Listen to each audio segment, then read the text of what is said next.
Republican Congressman Adam Kinzinger served in Iraq, now serves on the Foreign Relations Committee. He joins us now with his take on Primetime.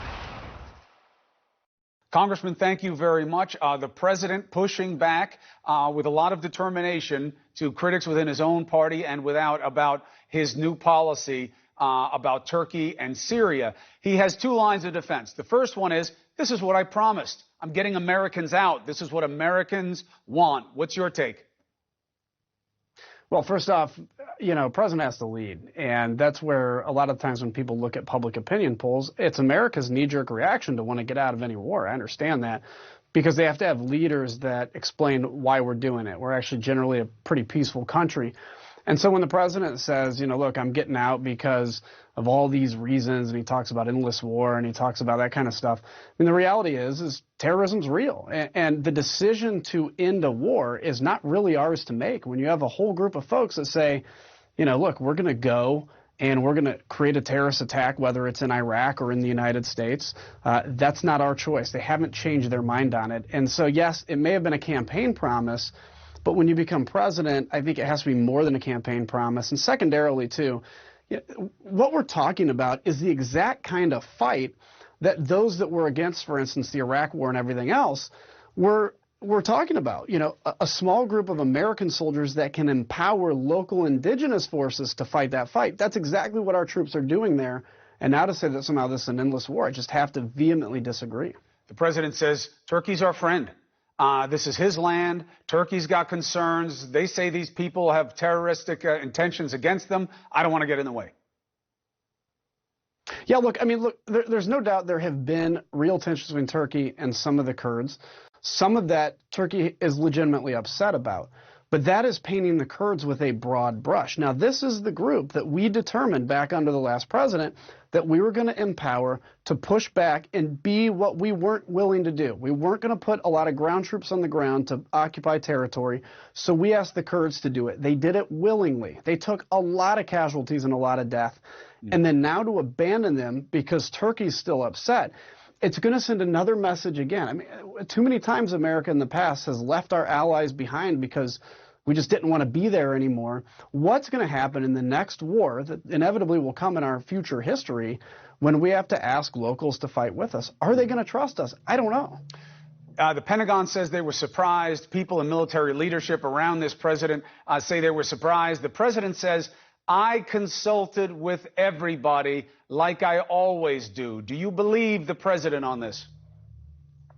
It's kind of hard to see. I don't think he would have consulted with everybody. He may have asked Rand Paul and maybe a few others, and maybe did talk to some in the military, but they were surprised. And I think the thing to keep in mind, the military wouldn't want to have 100,000 troops in Syria, right? Mm-hmm. In fact, we hear that there were many in the military that wanted to pull back on the strikes in Iran.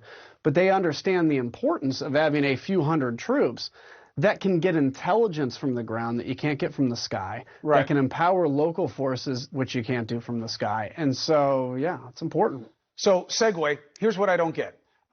We all know the president has the power to do this. You guys are taking issue because you don't like the choice. In fact, you think the choice is wrong. And Republicans are hot. They're using hot language about this president. In fact, the kind of language I've never heard them use before.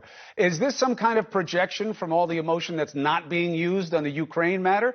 If this is so wrong and worth getting hot about, how can you look at a president asking a president of another sovereign, Ukraine, to investigate his opponent and not say it's wrong and not get hot about that? Well, you're asking the wrong Republican that question, because I think what he asked of the Ukrainian president and what I read in the transcript certainly leads to a lot of questions that need answered. So was it wrong? That's that. There may be some. What's that? Was it wrong what he did? Yeah, I think so. I think, look, it's if there's a lot that the Democrats are going to find out in this inquest they're doing, but if you found out that if he held the aid contingent upon that, that's one thing.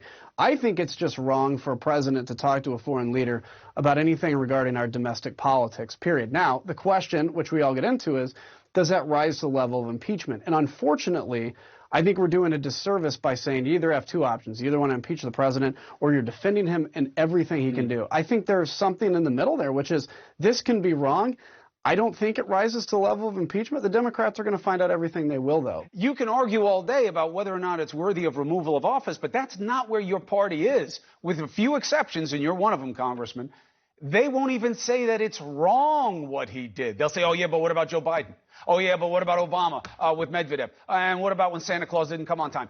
They have something to say instead of acknowledging, you know it's wrong. It has to be wrong. How wrong? How abusive? What does it mean? That's a separate question. But we can never get to the second one if we can't agree on the first. Fair point?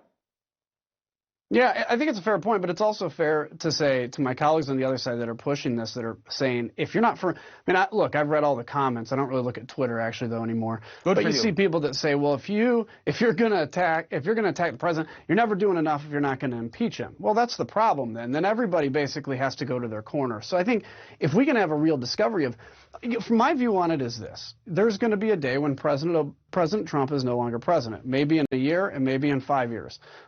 And then as Republicans, there will be another Democratic president at some point in the future. We have to be able to, when we call out any bad behavior, we have to be able to say that we did it equally. Now, you can have your partisan leanings, of course, and I do too.